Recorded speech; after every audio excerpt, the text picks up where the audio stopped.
I seen at one point that somebody leaked Jeezy's album. Yep, it was a guy that worked at Patchwork Studios in Atlanta, and it was the last. We had just turned the album in to get mastered and get mixed by Leslie. So we get a call. Me and Jeezy is living together at the time. So we get a call, I want to say from Carbon or from Kinky B, that the album is out. The album is out. So and niggas and somebody just told us that they just seen the guy who works at Patchworks in the car with Gucci Man at 7 or 8 in the morning, right? Because that's the call that we get. So Carbon and I think Kink, they go up to Patchworks and they find the nigga. And the nigga out there. So, but at this time, me and Jeezy is on our way because Jeezy woke me up and was like, hey, grab the keys to the Porsche truck, grab the AK, come on. So I'm like, I ain't know what was going on at first. So when we get into the Porsche truck, he was like, man, nigga done leaked our album, my nigga. A nigga done leaked our shit. Man, this shit probably done fucked up our life. We probably gonna have the motherfucker stay in the streets. You know what I'm saying? This is how he talking to me. Like, this nigga done fucked up our life. This nigga done fucked us over. Nigga done leaked our album. You know, back then, leaking the album and bootlegging was big. You know, we went on some, I ain't even talked about how we went bootleg bashing. You know what I'm saying? But we had caught the nigga. So me and Jeezy pulled up to the Porsche, in the Porsche truck. Before I can even put the Porsche truck in park, Jeezy jumps out with his gun, going towards the nigga with it pointed at him, about to shoot. My homeboy Carbon 15 grabs the gun and grabs his arm. And like, hell no, we can't kill this nigga. So when he do that, Jeezy punched the nigga. So when Jeezy punched the nigga, me and my other homie started punching the nigga too, punishing him. So he tried to run into the building of Patchworks, but when he tried to run after we beating him, the people that work at the studio, they opened the door for him and try to pull him in. So we're playing tug of war with him. At the same time, still punching him. You know what I'm saying? So, and you know, he sued Jeezy after that, and Jeezy had to pay him too. So, right. And I remember after Jeezy sued him and paid him, Jeezy said then too, hey, if we ever see that nigga, we green lighting his ass again. Motherfucker leaked my album. What was Patchworks? Was that like a CD spot? Now, Patchwork Studios, that's the famous studio in Atlanta where everybody records at. It's called Patchwork. Everybody records there. It's right there off of Northside Drive and 14th Street. I don't know if you're familiar with Atlanta, right behind the McDonald's. That's where that studio's at. Everybody uses that studio. That's like everybody, bro. Like everybody. That's the main studio where all the big artists want to come and work. It's a guy named Kirk that runs it. And he never, in this studio, you can't even smoke weed. Nobody. I'm talking about not even Snoop Dogg. Like, they didn't play, at this studio, they didn't play that shit. If you smoke weed, that shit was the last time you ever came in that motherfucker.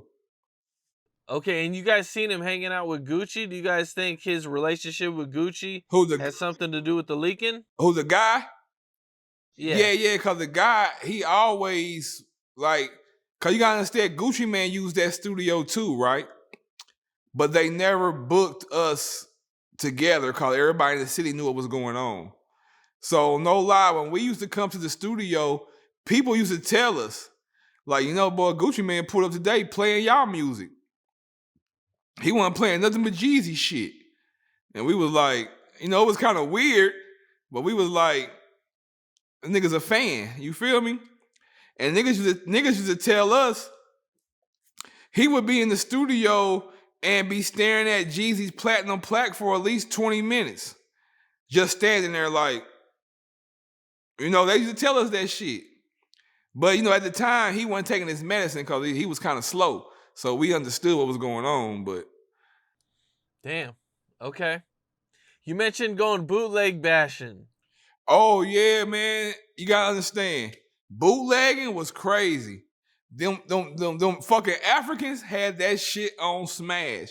Like, we would run into places looking for the bootleg and shit, and we know it's in here, but we can't find it. Some motherfuckers will call us, be like, hey, they selling y'all album over here, or they selling it over here. But every time we walked in, the Africans would have a secret room that didn't look like it was a room. We would have to go and push the walls in, and when you push the walls in, it was like Walmart or CDs.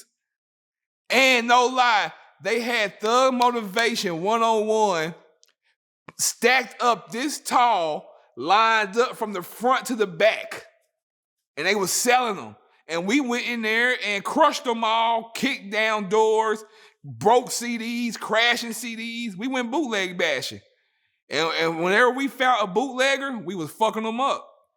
Because you got to understand, we was not knowing that the bootlegging shit probably helped us, because when you bought the bootleg back then, you really wanted to go get the real CD too. You feel me?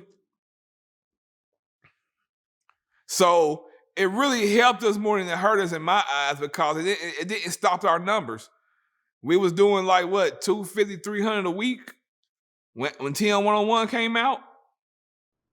Damn, it's crazy. Okay, now, one of the things that made some headlines not too long ago was when Southwest T got out of jail, 50 Cent kind of jumped on Instagram and said that Jeezy owed him some money. I think that was just 50 Cent. That was just 50 Cent trolling him. I think, cause he doesn't owe them any money. I know this for a fact. Like, he probably met Southwest T twice or 3 times in his whole life. Cause you gotta understand, him and Meech was homeboys. And I keep on saying it, that Meech and BMF gave no money towards Jeezy and the CTE movement. Nothing. They didn't pay for no studio time, no promo, no videos, no jewelry, none of that shit. Jeezy was not a BMF artist. Only artist on BMF was Blue Da Vinci. Why do you think 50 Cent was just trolling him? Do him and Jeezy not really get along? I really couldn't say if him and Jeezy didn't get along, but I never knew of no past issue with him and 50, except for this time when he said that about Southwest T. That's the only time I really heard about a situation with him and 50. But you know, 50 and Jeezy, they have a mutual friend that works for 50 Cent. So if 50 Cent don't like Jeezy, I'm sure it's from something that the guy that they both friends with has told 50. So do you think that Jeezy's character should be in the BMF show? Do you think, was he important enough to make it as part of the BMF show? Oh, yeah, of course. You gotta, I mean, if like he said, him and Meech was friends, right? And you gotta understand, we put Meech in 3 different videos, worldwide videos. You feel me? Soul Survivor, Air Forces, Getting Money Over Here. So you got to tell that with the story. And you got to tell the story that him and Jeezy was friends. And I mean, even if they do, cause they can show Meech in the club without anybody performing and still get what they trying to get out of the movie. You feel me? So at the end of the day, if they don't use Jeezy's character in the film, it's still gonna be what the film is gonna be, because it's about Meech and BMF. And Jeezy wasn't part of BMF. He just got some history with him. But if 50 Cent wants to make the BMF movie bigger than as it is, you got to put that in there. You can't leave out Jeezy. You can't leave out Fabulous. You can't leave out Diddy. You can't leave out none of that shit, because Meech interacted with all them people that what made him bigger than life. is the Starz being around him. What's up? This is Cam Capone. We got more content like this coming soon, so hit that like button, subscribe, and stay locked in to Cam Capone News.